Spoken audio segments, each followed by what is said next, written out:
Assalamualaikum warahmatullahi wabarakatuh, sahabat sejuta kisah.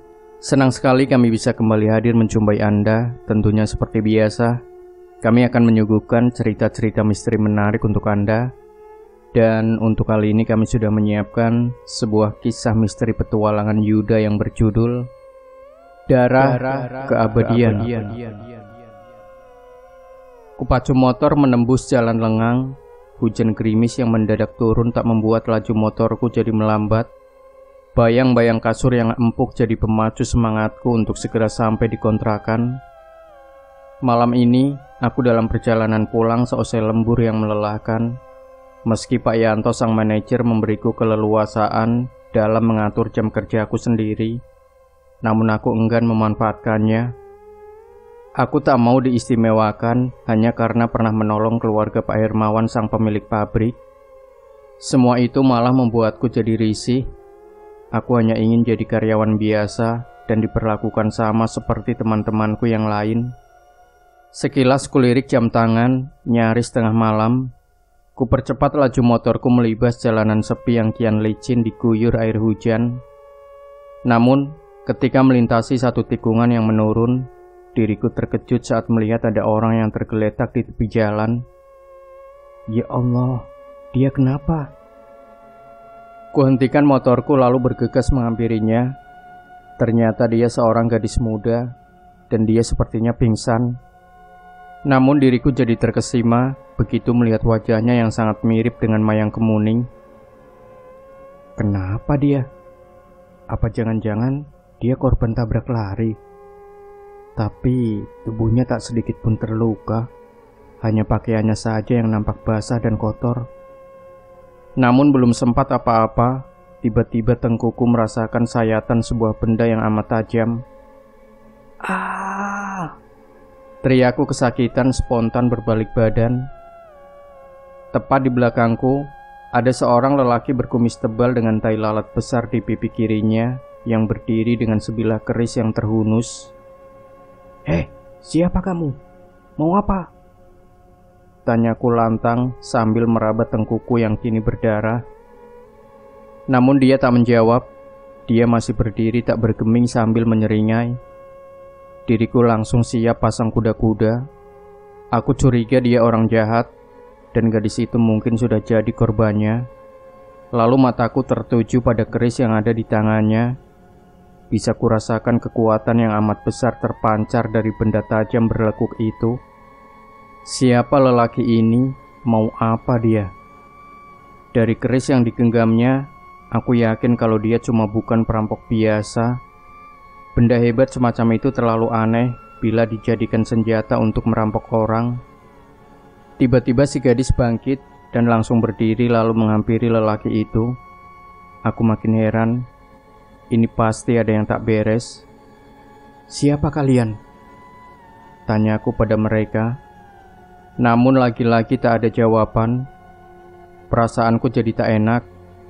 Meski aku belum tahu apa maksud mereka, namun firasatku mengatakan kalau aku ada dalam bahaya.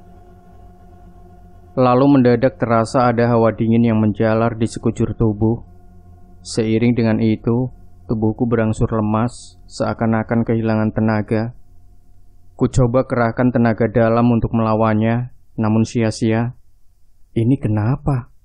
Rasa dingin itu pun kian hebat hingga membuat tubuhku jadi menggigil, kepalaku pening, dadaku sesak, dan akhirnya diriku ambruk tak sadarkan diri. Aku terbangun di atas sehelai tikar jerami, kepalaku sakit, seluruh tulang dan sendi pun terasa ngilu. Dalam posisi rebah, ku perhatikan sekeliling yang nampak gelap. Suasananya begitu sunyi. Hanya ada suara-suara binatang malam yang sayup terdengar, disertai hawa dingin dan bau lembab dari lumut yang basah. Aku di mana? Otakku coba mengingat kembali apa yang telah terjadi sambil meraba tengkuku yang terasa perih. Kupaksakan diri untuk bangkit, lalu duduk di atas tikar. Sejenak diam coba memahami situasi. Hingga akhirnya diriku sadar kalau ternyata sedang berada dalam sebuah gua yang besar. Ku coba mengatur nafas untuk mengalirkan energi demi memulihkan diri, tapi lagi-lagi tak bisa. Akhirnya dengan sisa tenaga, ku coba berdiri lalu merambat pada dinding gua menuju lorong keluar. Namun, sayup terdengar gema langkah kaki yang datang mendekat dari luar sana. Tak lama kemudian, muncul lelaki berkumis tebal itu dengan kerisnya yang kini terselip di pinggang. Dia tersenyum sambil menatap tajam ke arahku. Rupanya kamu sudah siuman. Luar biasa. Daya tahan tubuhmu jauh lebih hebat dari dugaanku. Baguslah, justru itu yang aku harapkan. Siapa kamu? Apa maksud semua ini? Tanyaku sambil mempersiapkan ilmu pukulan pemusnah. Namun lagi-lagi tak bisa. Aliran tenagaku seolah menguap entah kemana. Pria itu tersenyum. Dia seperti tahu apa yang terjadi. Tak ada gunanya kamu mengerahkan ilmu kesaktianmu. Semua itu hanya sia-sia. Selama 40 hari, kamu hanyalah pemuda biasa. Astaga, apa benar yang dikatakannya? Siapa lelaki ini sebenarnya? Dia kembali tersenyum, lalu menjawab seolah mampu membaca pikiranku. Aku Joyokusumo, keturunan dari Eyang Ronggolawe. Aku memang sengaja mencarimu demi menyempurnakan ilmuku. Dan tak lama lagi, aku akan jadi manusia hebat yang kekal dan abadi. Mencariku untuk sempurnakan ilmu? Apa maksudmu? Aku sengaja mencarimu agar bisa minum darahmu. Darah manusia setengah siluman sepertimu akan membuatku hidup kekal. Tadinya aku memburu bayi siluman yang waktu itu kamu sembunyikan, namun kini aku kehilangan jejaknya. Tapi dari pencarianku itu, aku malah menemukan dirimu. Ya Allah, jadi dia salah satu dari orang-orang yang waktu itu memburu Panji. Dan kini dia berbalik mengincar nyawaku. Hei, Joyokusumo, kamu pikir kamu bisa dengan mudah membunuhku? Ayo maju. Teriaku menantangnya, lalu ambil posisi siap tarung. Kamu pikir kamu bisa melawanku? Sebenarnya aku malas meladenimu. Cuma buang-buang waktu. Kemampuan kita tak sebanding. Tapi baiklah, lagi pula sudah lama aku tak berkeringat. Sekarang saksikan kehebatan Joyokusumo. Seusai bicara, Joyokusumo langsung maju dan melayangkan pukulannya. Diriku segera berkelit dan melancarkan serangan balasan. Namun aku merasa kalau gerakanku jadi lambat tak segesit biasanya. Dalam beberapa jurus saja, aku mulai terdesak.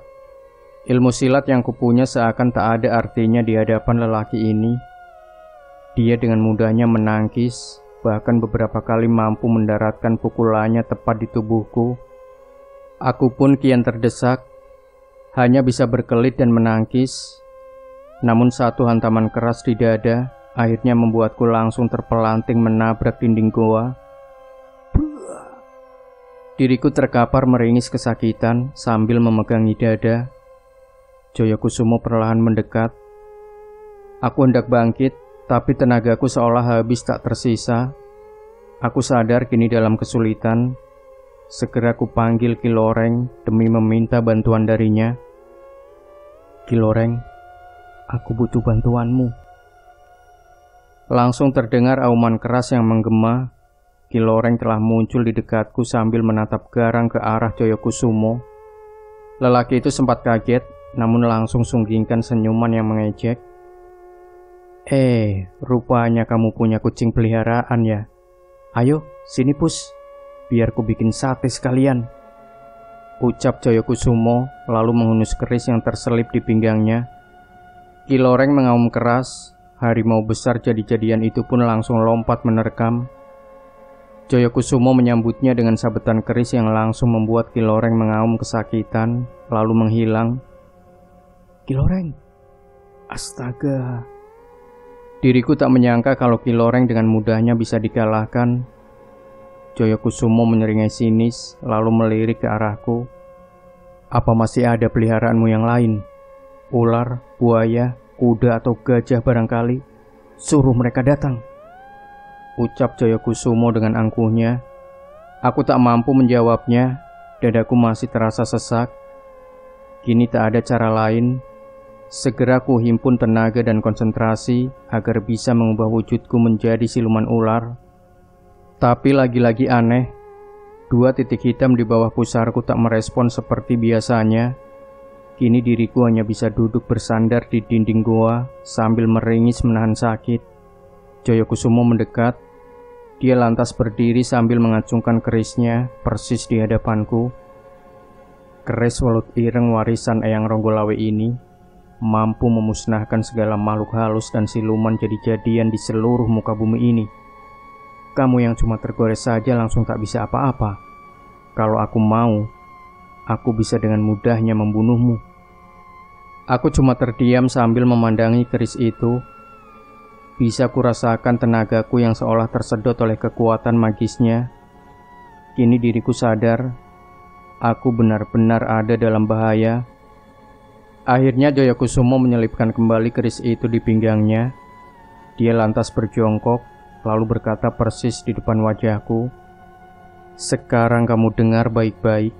Selama 40 hari, kamu akan jadi tawananku. Dan bila waktunya tiba, aku akan menyembelihmu, lalu meminum darahmu. Tapi kamu jangan khawatir. Selama kamu di sini, aku akan memberikan kenikmatan surga dunia yang tak pernah kamu bayangkan." Setelah itu Joyokusumo pun pergi. Tinggal diriku yang langsung terkapar tak berdaya di atas lantai goa yang dingin. Dadaku kian sesak hingga akhirnya muntah darah. Pukulan Joyokusumo rupanya mengandung tenaga dalam yang begitu hebat. Kepalaku sakit, pandanganku memudar, lalu akhirnya gelap. Aku terbangun saat mencium aroma bunga melati yang amat menyengat. Mayang Kemuning. Segera ku buka mata dan langsung kaget saat melihat ada seorang gadis yang duduk bersimpuh di dekatku. Tapi dia bukan Mayang Kemuning, melainkan gadis yang waktu itu kulihat terkapar di tepi jalan. Meskipun wajahnya amat mirip, namun belum mampu menandingi aura kecantikan Mayang Kemuning. "Siapa kamu?" tanyaku pada gadis itu dengan nada sedikit ketus. "Namaku Dinar. Aku diminta Joyokusumo untuk menjaga dan mengurusmu selama kamu ada di sini. Jadi kamu antek-antek lelaki gila itu." Dinar menggeleng cepat. Dia lantas menunduk dengan raut wajah yang jadi sedih. "Aku bukan kaki tangannya. Semua ini kulakukan demi adikku. Joyokusumo menculik adikku. Lalu aku diminta untuk menuruti keinginannya kalau ingin adikku selamat." "Astaga, kenapa kamu tidak lapor polisi saja?" "Aku gak berani. Joyokusumo mengancam akan membunuh adikku jika aku berani melakukannya." Ya Allah, licik sekali orang itu. Kemudian terdengar suara langkah kaki yang datang mendekat. Wajah Dinar berubah jadi ketakutan. Tanpa sadar gadis itu beringsut mendekat ke arahku. Sudah bangun kamu rupanya. Baru kena pukulanku saja, kamu langsung semaput semalaman begitu," ucap Joyokusumo yang kini berdiri dengan angkuhnya. Aku tak menjawab. Sebenarnya aku ingin kembali melawannya. Tapi begitu melihat keris welut ireng yang terselip di pinggangnya, aku berubah pikiran. Aku tak mungkin menghadapinya saat ini. Lagi pula tenagaku belum sepenuhnya pulih. "Hei, gadis gembel. Mulai hari ini, kamu tinggal di sini untuk menemaninya. Semua makanan dan minuman nanti akan ada yang mengantar. Dan ingat, jangan sampai lupa untuk melakukan tugas utamamu," ucap Joyokusumo kepada Dinar. Mendengar lelaki itu berbicara dengan nada yang kasar, Seketika darahku mendidih. Aku paling tak suka kalau ada wanita yang dikasari. "Hei, kumis lontong. Bisa-bisanya kamu bicara kasar seperti itu. Lihat saja, aku pasti akan menghajarmu nanti." "Anak siluman, kenapa kamu yang marah? Apa urusanmu? Asal kamu tahu, ada tugas khusus yang kuberikan pada gadis itu yang akan membuatmu senang. Bisa-bisa nanti malah kamu berterima kasih padaku." "Tugas khusus? Tugas khusus apa?" tanyaku sembari melirik ke arah Dinar yang malah menunduk malu. "Penasaran ya? Aku memang akan membunuhmu. Tapi setelah kamu mati, aku ingin punya darah siluman yang lain sebagai pelengkap. Jadi aku mau kalian berdua berhubungan badan sampai gadis itu hamil dan kelak melahirkan bayi siluman hasil hubungan kalian. Gimana? Jenius kan?" Aku langsung terkejut, benar-benar tak menyangka kalau Joyokusumo bisa berpikiran sejauh itu. Dinar tetap menunduk tanpa berani menatap wajahku. "Gimana? Enak kan? Seperti yang kemarin aku bilang, sebelum kamu mati, aku akan memberikan kenikmatan dunia untukmu. Aku sengaja mencari gadis yang mirip dengan kekasih gaibmu itu, sekalian dengan aroma melatinya, biar kamu bernafsu untuk menggaulinya," ucap Joyokusumo lagi. "Hei, orang gila. Kamu pikir kami binatang? Seenaknya saja minta kami kumpul kebo. Memangnya kalau kami menolak, kamu mau apa? Dasar goblok. Dikasih enak malah marah. Terserah kamulah. Aku punya segudang cara agar kalian mau melakukannya. Lihat saja nanti." Joyokusumo pun berbalik pergi. Saat dia lengah, aku pun segera ambil kesempatan untuk menyerangnya. "Terima ini!" teriakku lantang sambil melayangkan tinjuku ke arah kepalanya. Namun mendadak ada sebuah tangan besar dan berbulu yang menghantam tubuhku hingga terhempas ke tanah. "Puh!" Joyokusumo spontan berbalik dan langsung tersenyum sinis. Di dekatnya, kini berdiri sosok genderuwo bertubuh besar yang menyeringai, memperlihatkan sepasang taringnya yang tajam. "Memangnya semudah itu kamu bisa menyerangku? Nih, kamu hadapi genderuwo peliharaanku. Dan selama kalian ada di sini, dia akan menjaga kalian agar tak bisa kemana-mana." Aku hanya bisa meringis kesakitan sambil menatap tajam ke arah Joyokusumo dan genderuwo itu. Dinar yang jadi ketakutan hanya bisa meringkuk sambil menyembunyikan wajahnya tanpa berani melihat. Joyokusumo pun berbalik pergi, tapi dia sempatkan diri menoleh sambil tersenyum. "Oh ya, seluruh tempat ini sudah dijaga oleh barisan genderuwo peliharaanku. Jadi tak akan ada manusia atau makhluk gaib yang bisa masuk, bahkan semut sekalipun. Jadi jangan harap akan ada yang datang untuk menolongmu." Selesai bicara, Joyokusumo pun melangkah pergi meninggalkan diriku dan Dinar bersama genderuwo yang besar yang tetap berdiri di sana mengawasi kami. "Dinar, kamu gak apa-apa?" tanyaku pada gadis itu yang masih meringkuk ketakutan menyembunyikan wajahnya. "Aku takut. Apa genderuwo itu masih ada?" tanya Dinar tanpa berani menoleh. "Masih, tapi gak apa-apa.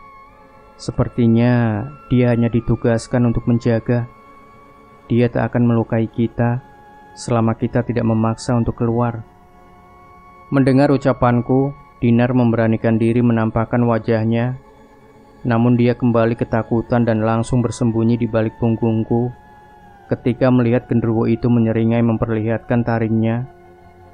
Demi melihat hal itu, aku pun coba bersiasat untuk mengatasi situasi. "Hei, makhluk jelek. Memangnya kamu harus terus menampakkan wujudmu begitu? Kalau terus seperti itu, bagaimana bisa kami melakukan apa yang tuanmu inginkan?" Mendengar ucapanku, genderuwo itu menyeringai. Aku tak tahu apakah dia mengerti atau tidak. Tapi tanpa diduga, sosok menyeramkan itu mendadak hilang. Meski sosoknya telah hilang, namun aku masih bisa merasakan kehadirannya. Tapi tak mengapa, untuk saat ini, situasi seperti ini masih lebih baik ketimbang tadi. Dinar, makhluk itu sudah pergi. Yang benar, kamu jangan bohong. Jawab Dinar tak percaya, masih sembunyi di balik punggungku. Iya, coba kamu lihat dulu. Dinar pun perlahan menampakkan wajahnya dari balik pundakku.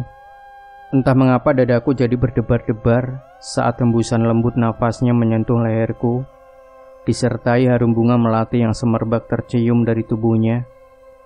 Iya, dia sudah pergi. Apa kamu gak mau coba keluar dari tempat ini? Tanya Dinar. Aku cuma menggeleng. Entah bagaimana harus mengatakannya.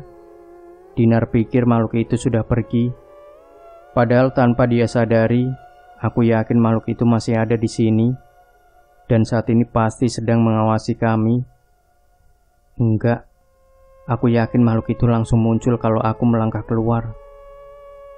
Gak percaya? Coba kita buktikan. Aku bangkit lalu melangkah menuju lorong keluar goa. Tapi baru beberapa langkah saja, mendadak terdengar raungan keras yang menggema menggetarkan seisi ruang. Grrrr.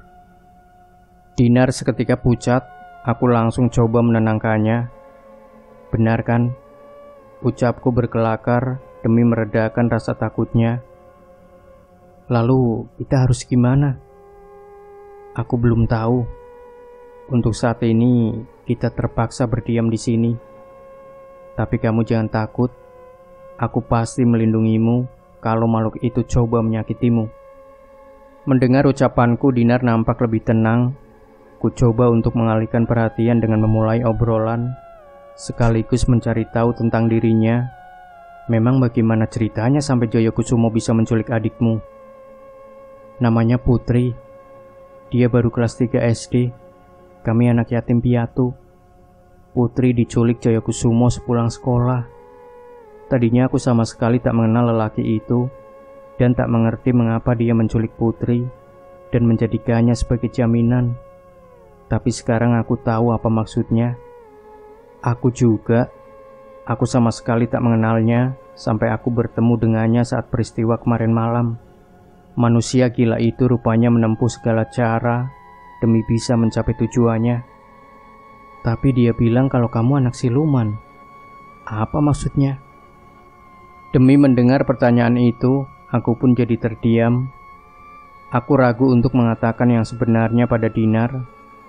Tapi mengingat kini Dinar sudah terlibat begitu jauh, aku pikir dia berhak tahu. Akhirnya aku ceritakan tentang siapa diriku. Dan sesuai dugaan, Dinar pun terbelalak kaget, seolah tak percaya. Serius? Kamu gak bercanda kan? Zaman seperti ini, masih ada orang seperti kamu.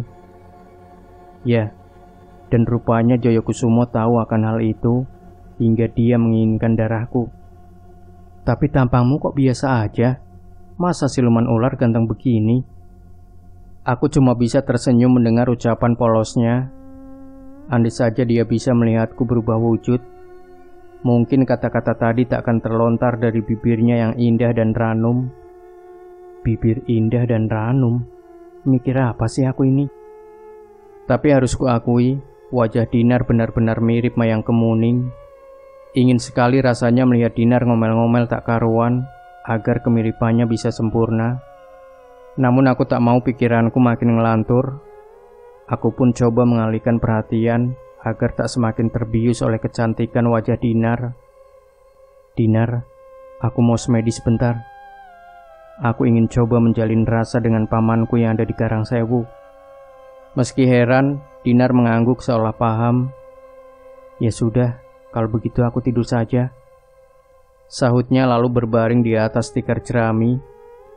Aku pun langsung duduk bersila, memusatkan pikiran dan mata batin, memohon petunjuk yang maha kuasa. Namun setelah sekian lama mencoba, usahaku sia-sia. Entah mengapa semua kemampuanku seakan musnah. Aku pun cuma bisa termenung memikirkan apa yang selanjutnya harus kulakukan. Sejenak aku melirik Dinar yang sudah terlelap. Aku jadi kasihan padanya. Dia dan adiknya yang tak tahu apa-apa harus jadi korban dari ambisi seorang maniak yang haus akan kejayaan. Mataku jelalatan memandangi dinding goa yang berlumut. Terlihat ada beberapa lubang kecil di situ. Demi melihat hal itu, aku bagi mendapat ilham. Tapi apa bisa? Namun tak ada salahnya aku mencoba. Kupusatkan konsentrasi untuk memanggil semua ular yang ada di tempat ini. Setelah beberapa saat, terdengar suara mendesis yang berasal dari salah satu lubang itu. Berhasil. Aku kegirangan ketika melihat ada beberapa ular yang bermunculan dari dalam lubang. Aku tak tahu apakah kalian mampu, tapi aku minta tolong kabari pamanku di Karangsewu atau siapapun untuk minta bantuan. Sekarang pergilah. Aku mengandalkan kalian. Ular-ular kecil itu pun mendesis sebelum akhirnya pergi. Kini tinggal aku sendiri yang kelelahan hingga membuat mataku jadi mengantuk. Akhirnya kuputuskan untuk tidur dan berharap semoga besok tenagaku pulih kembali. Esok harinya aku terbangun dan langsung heran melihat ada bungkusan berisi makanan dan minuman tak jauh dari tempatku berbaring. Dinar rupanya sudah bangun lebih dulu. Aku pun bertanya padanya, dari mana semua itu berasal. Aku juga nggak tahu. Waktu aku bangun tadi, semuanya sudah ada di situ. Jelas Dinar. Ya sudah, kamu lapar nggak? Dinar mengangguk. Kami pun akhirnya makan dengan lahapnya sambil berharap setelah itu tenagaku akan pulih dan mampu keluar dari tempat terkutuk ini. Tapi baru saja selesai makan, mendadak diriku merasakan sesuatu yang aneh. Tubuhku seperti melayang, dunia seakan berubah.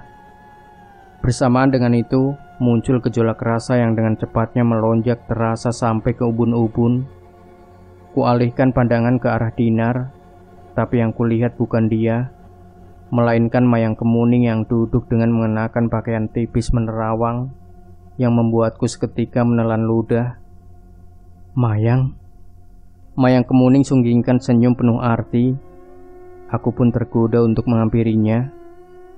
Saat kami sudah begitu dekat, aroma bunga melati yang tercium dari tubuhnya membuatku makin mabuk kepayang.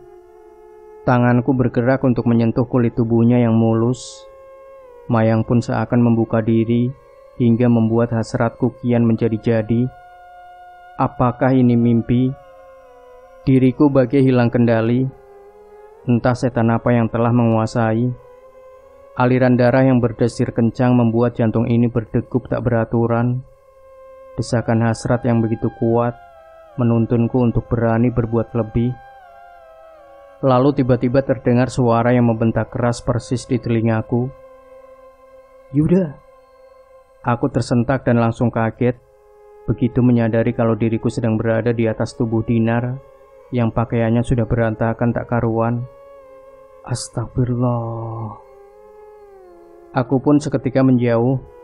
Dinar yang rupanya juga tersadar segera menyingkir, lalu cepat-cepat membenahi pakaiannya sambil berbalik badan. Setelah itu, Dinar sengaja duduk menjauh dan hanya terdiam sambil menundukkan wajah. Sama seperti dirinya, aku pun malu. Tapi kini aku sadar, sepertinya kejadian tadi akibat dari makanan yang baru saja kami santap. Joyokusumo gila. Lalu suara siapa tadi? Mataku jelalatan coba mencari-cari, namun tak ada siapa-siapa selain aku dan Dinar yang masih duduk di sana sambil menundukkan wajah. Batinku hanya bisa menduga-duga, tapi suara siapapun itu yang jelas sudah menghindarkan kami dari sebuah perbuatan bejat dan terkutuk. Dinar, kamu gak apa-apa? Dinar hanya mengangguk tanpa menjawab. Aku jadi tak enak padanya, tapi aku jadi khawatir sampai sejauh mana perbuatanku tadi. Dinar, apakah kita tadi sudah... Dinar langsung menggeleng meski pertanyaanku belum usai. Aku pun lega dan langsung meminta maaf padanya. Maafkan aku Dinar, aku tadi kehilangan kontrol. Aku juga tak tahu kenapa bisa begitu. Tapi aku kira semua itu akibat dari makanan itu. Dinar hanya mengangguk. Aku tak tahu apakah dia malu atau marah hingga tak mau bicara. Tapi mungkin lebih baik begitu. Mungkin dengan menjaga jarak, kejadian tadi bisa kami hindari. Hingga esok harinya, makanan dan minuman itu kembali datang. Kami tak lagi berani menyentuhnya. Namun akibatnya kami jadi kelaparan. Tapi bagiku semua itu tak jadi masalah. Aku sudah terbiasa berpuasa. Namun lain halnya dengan Dinar, tubuhnya nampak lemas. Dia pun terpaksa minum tetesan air yang jatuh dari dinding dan langit-langit goa. Aku terus berusaha untuk mengerahkan tenaga dalam agar bisa mengeluarkan semua ilmu yang kumiliki. Tapi hasilnya nihil. Joyokusumo benar. Aku kini hanyalah pemuda biasa. Tadinya aku ingin meminta bantuan Mayang Kemuning. Namun setiap kali kusebut namanya, dia tak pernah muncul. Sepertinya Joyokusumo sudah melindungi tempat ini dengan pagar gaib hingga Mayang tak bisa hadir. Gendruwo itu pun sepertinya belum beranjak dari goa ini. Bisa kurasakan kehadirannya yang seolah terus mengawasi kami entah dari mana. Terhitung sudah beberapa hari kami begini. Siang dan malam tak ada bedanya lagi. Dinar terkulai lemas di atas tikar jerami. Dia benar-benar menderita. Tapi aku salut padanya. Dia rela kelaparan demi menghindarkan diri dari perbuatan terkutuk itu. Hari berikutnya, Joyokusumo akhirnya datang. Dia jadi sedikit kaget melihat kondisi kami yang begitu lesu. Loh, kenapa jadi pada lemas begitu? Memangnya habis berapa ronde? Kecapean ya? Tapi tawanya seketika berhenti begitu melihat makanan kami yang masih utuh. Wajahnya pun jadi berubah. Oh, rupanya kalian sudah tahu kalau makanan itu ada jampi-jampinya. Berarti kalian belum melakukan apa-apa. Baiklah, aku masih punya banyak cara. Lihat saja nanti. Selesai bicara, dia pun segera pergi. Aku sudah tak peduli lagi. Aku pun tak peduli kalau harus mati entah karena kelaparan atau karena dia sembelih. Yang jelas aku tak mau sampai terjerumus melakukan perbuatan terkutuk itu hingga membuat Dinar hamil dan Joyokusumo mendapatkan apa yang diinginkannya. Biar aku saja yang jadi korban. Aku tak rela kalau sampai ada korban yang lain, apalagi itu anakku. Beberapa jam kemudian, Joyokusumo kembali datang. Sejenak dia memandang sinis kepadaku sambil sungkingkan senyum yang misterius. Lalu dia duduk bersila sambil membakar kemenyan dan dupa, mulutnya komat kamit. Sebentar saja ruangan gua ini dipenuhi asap yang baunya begitu menyengat. Kalian boleh saja tahan tak makan berhari-hari. Tapi aku ingin tahu seberapa kuat kalian bisa menahan napas, ucap Joyokusumo sambil tersenyum licik. Aku tak tahu apa maksudnya, namun bau menyengat itu sebentar saja membuat kepalaku jadi pusing. Tapi tak lama kemudian, sesuatu terjadi. Diriku bagai kerasukan hingga membuat hasratku kembali datang, dan kian tak tertahan seolah siap meledak. Gila. Rupanya asap itu mengandung satu kekuatan yang aneh. Aku seperti bukan diriku sendiri. Kini dalam kesadaranku yang tinggal setengah, aku berusaha menahan nafas demi bisa mengendalikan diri dan melawan pengaruh gila ini. Namun tidak dengan Dinar. Gadis itu perlahan mendekatiku, lalu mengalungkan lengannya di leherku. Belum hilang rasa kagetku, Dinar lantas coba mencium bibirku dengan liarnya, hingga membuatku jadi gelagapan. Nah, begitu. Ayo terus, teriak Joyokusumo kegirangan. Setengah mati aku berusaha menolaknya, namun Dinar makin menggila, hingga membuatku malah jadi terpancing. Pertahananku jebol, aku pun balas memberikan apa yang dia mau, hingga membuat gadis itu kian lupa diri. Sebentar saja kami telah hanyut dalam permainan kotor, tapi belum sempat kami berbuat terlalu jauh. Mendadak terdengar suara yang kembali membentakku dengan keras. Yuda! Aku seketika tersadar, tapi tidak dengan Dinar. Dia masih saja tetap memintaku untuk melanjutkan apa yang telah kami mulai. "Hei, siapa kamu? Bagaimana kamu bisa masuk?" tanya Joyokusumo yang jadi kaget melihat seorang pemuda yang tiba-tiba saja sudah ada di dalam goa. "Gila kamu ya, dasar otak mesum. Bisa-bisanya kamu memaksa orang dan menyaksikan mereka melakukan perbuatan itu," jawab si pemuda. "Kurang ajar!" teriak Joyokusumo yang langsung melayangkan tinjunya. Namun pemuda itu mampu menghindar hanya dengan gerakan yang sederhana. Melihat pukulannya luput, Joyokusumo semakin bernafsu. Dia pun menyerang membabi buta. Tapi pemuda itu selalu bisa menghindari setiap serangan dengan gerakan ala kadarnya. Aku hanya bisa terdiam menyaksikan semua itu. Aku tak mampu berbuat apa-apa dan masih sibuk menghindar dari desakan Dinar yang masih terbakar api gairah. Melihat serangannya tak berhasil, Joyokusumo sadar kalau yang dihadapinya bukan orang sembarangan. Lelaki itu pun berteriak lantang memanggil barisan genderuwo peliharaannya. Grrrr. Terdengar raungan keras yang disusul kemunculan beberapa genderuwo yang besarnya sampai menyentuh langit-langit goa yang tinggi. "Habisi dia," perintah Joyokusumo kepada makhluk-makhluk peliharanya itu. Namun aneh, para genderuwo itu hanya diam. Mereka seolah tak mematuhi perintah tuanya. Joyokusumo jadi heran. Aku pun sama herannya. "Kenapa diam? Ayo serang!" perintah Joyokusumo terdengar kesal. Namun para raksasa berbulu lebat itu tak bergeming, seakan-akan mereka takut pada pemuda itu. Lalu tanpa diduga, semua genderuwo itu malah berlutut lalu bersujud di hadapan pemuda itu.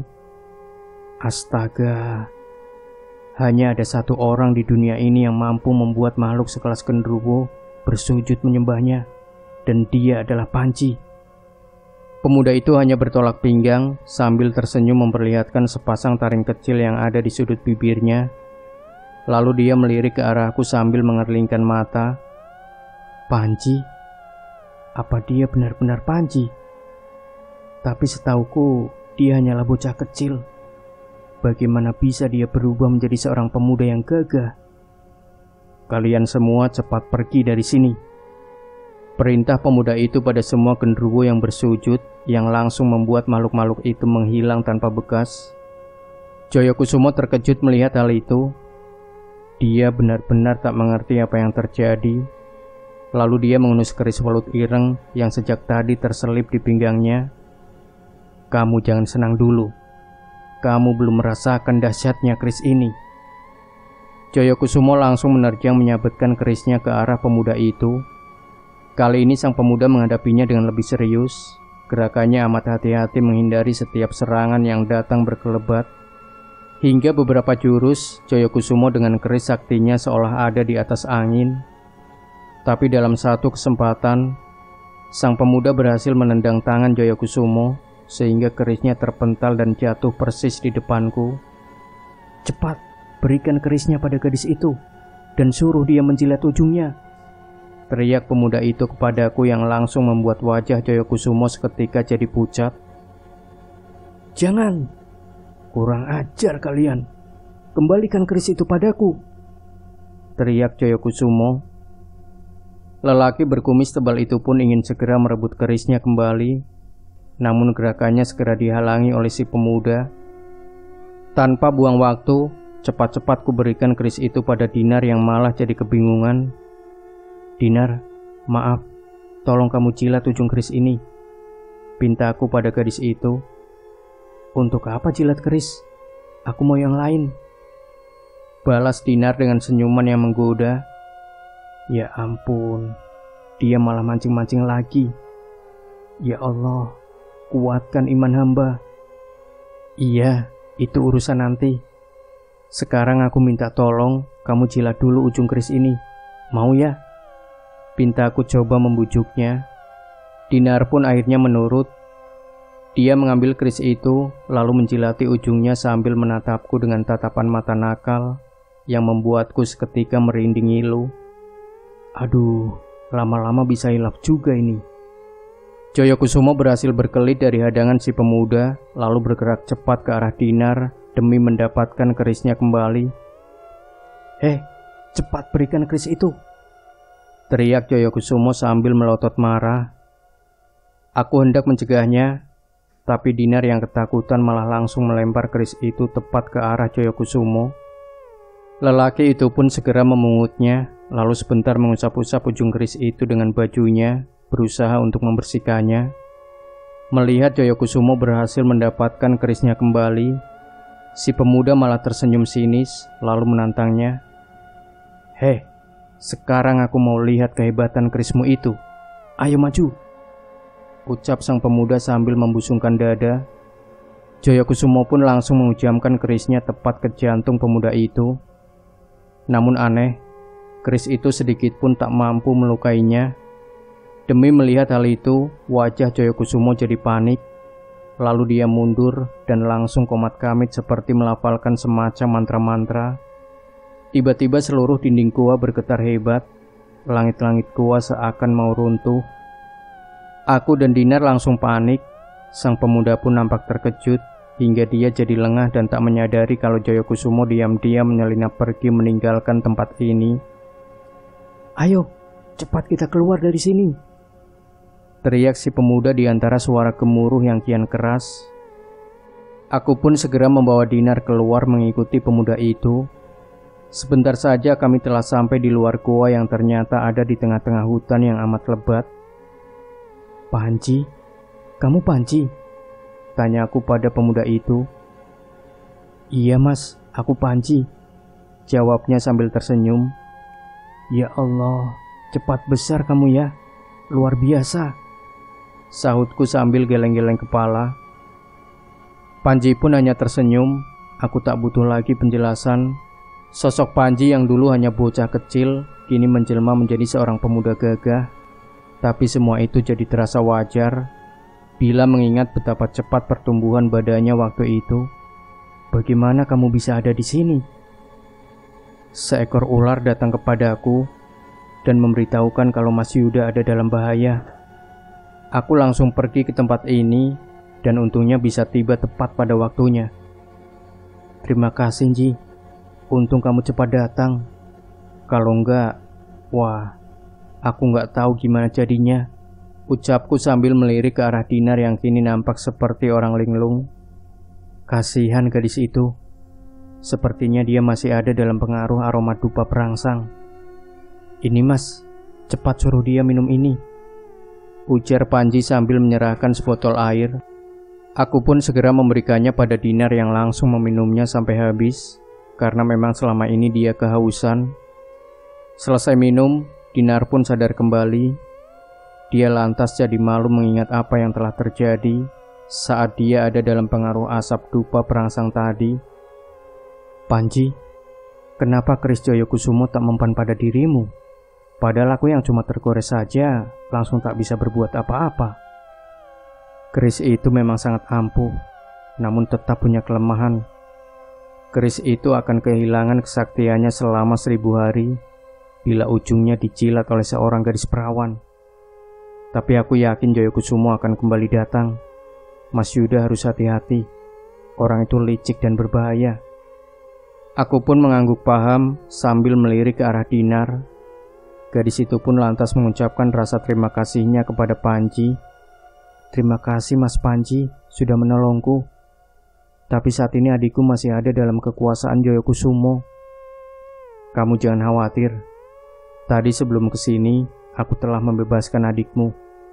Dan saat ini dia sedang menunggumu di rumah." "Alhamdulillah, yang benar mas." "Ya Allah, terima kasih mas," pekik Dinar kegirangan. "Iya sama-sama. Kamu tak perlu khawatir kalau nanti Joyokusumo datang dan mengusik kalian lagi. Mulai saat ini, kamu dan adikmu ada dalam perlindunganku dan Mas Yuda." Dinar pun mengangguk senang, lalu mendadak tercium aroma bunga melati yang amat menyengat menusuk hidung. Aku tahu siapa yang datang. Dan benar saja, Mayang Kemuning tiba-tiba muncul di hadapanku dan langsung memelukku erat-erat. "Yuda, kamu gak apa-apa?" Tanya Mayang khawatir. Aku baik-baik saja, balasku sambil gelagapan kesulitan bernafas dalam pelukan eratnya. Panji hanya tersenyum, namun Dinar malah jadi ketakutan melihat Mayang yang datang entah dari mana. Ki Loreng datang kepadaku dan memberitahukan kalau kamu dalam bahaya. Tapi setiap kali aku ingin mendatangimu, seolah ada dinding tebal yang menghalangi.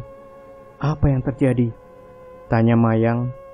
Aku pun menceritakan pada Mayang tentang Jayakusumo yang menyekapku dalam goa dan ingin membunuhku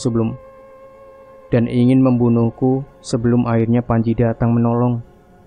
Tapi aku sengaja tak menceritakan tentang apa yang terjadi antara diriku dengan Dinar. Lalu, dia siapa?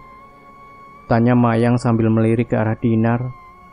Mayang nampak heran melihat wajah Dinar yang begitu mirip dengan wajahnya. Oh, dia juga diculik Jayakusumo dan ikut disekap bersamaku di dalam gua. Ikut disekap? Berdua saja di dalam gua? Tanya Mayang penuh selidik. Arah pertanyaan gadis gaib ini mulai membuatku sedikit khawatir.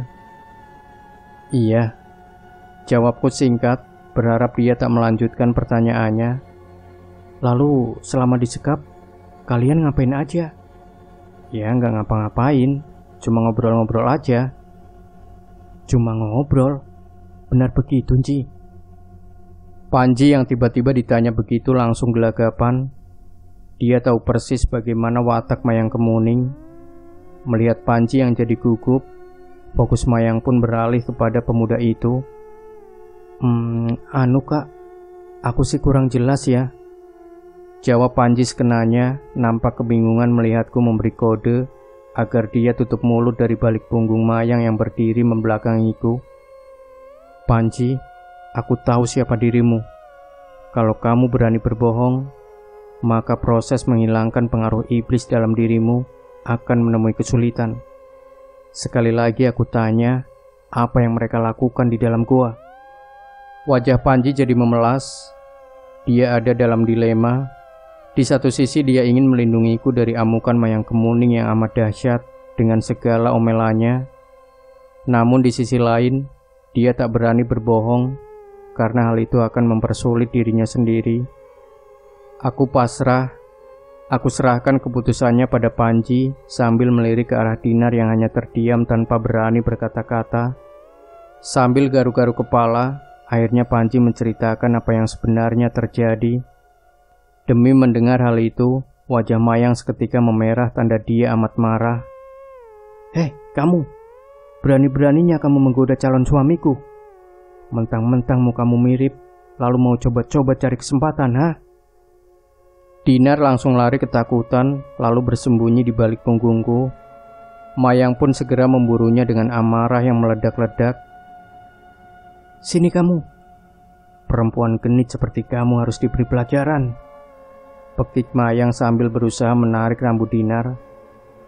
Sudah Mayang, kasihan dia. Semua itu terjadi di luar keinginannya. Ucapku coba menengahi.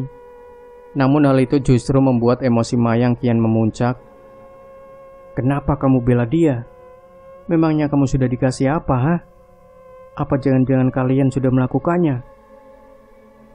Enggak kok. Kami tidak melakukan apa-apa. Alah, aku gak percaya. Tega kamu, Yud. Kamu jahat. Jerit Mayang sambil mencakar lenganku hingga lecet berdarah. Aduh, sakit, Mai. Biar kau rasa. Hatiku jauh lebih sakit. Kamu ngomong apa sih? Kami memang tidak melakukan apa-apa. Cuma nyari saja. Tuh kan, akhirnya ngaku sendiri. Sini. Biar ku bejek-bejek perempuan genit itu. Panji, cepat bawa Dinar pergi dari sini. Aku gak bisa melindungi dia lebih lama lagi. Pintaku pada Panji yang langsung bergerak cepat membawa Dinar pergi. Mau dibawa kemana? Sini, bawa ke sini. Pekik Mayang yang langsung hendak menyusul, namun segera kupeluk erat-erat demi mencegahnya. Sudah dong Mayang, sudah. Ucapku coba menenangkan Mayang yang terus meronta-ronta. Gila, tenaganya luar biasa. Enak saja kamu bilang begitu. Lihat saja, aku akan terus mengejarnya sampai ke neraka sekalipun. Mayang Kemuning mendadak lenyap dari pelukanku. Aku langsung kebingungan. Bagaimana aku mencegahnya? Sedangkan aku masih belum bisa apa-apa akibat pengaruh sayatan keris welut ireng. Gawat, bisa-bisa habis anak orang diunyeng-unyeng. Nah, sahabat Sejuta Kisah, pastikan Anda tidak melewatkan tentang petualangan Yuda, si manusia siluman ular. Dan jangan lupa berikan komentar Anda, like, share video ini, subscribe channel Sejuta Kisah, dan kembali nantikan cerita-cerita misteri terbaru dari kami. Wassalamualaikum warahmatullahi wabarakatuh.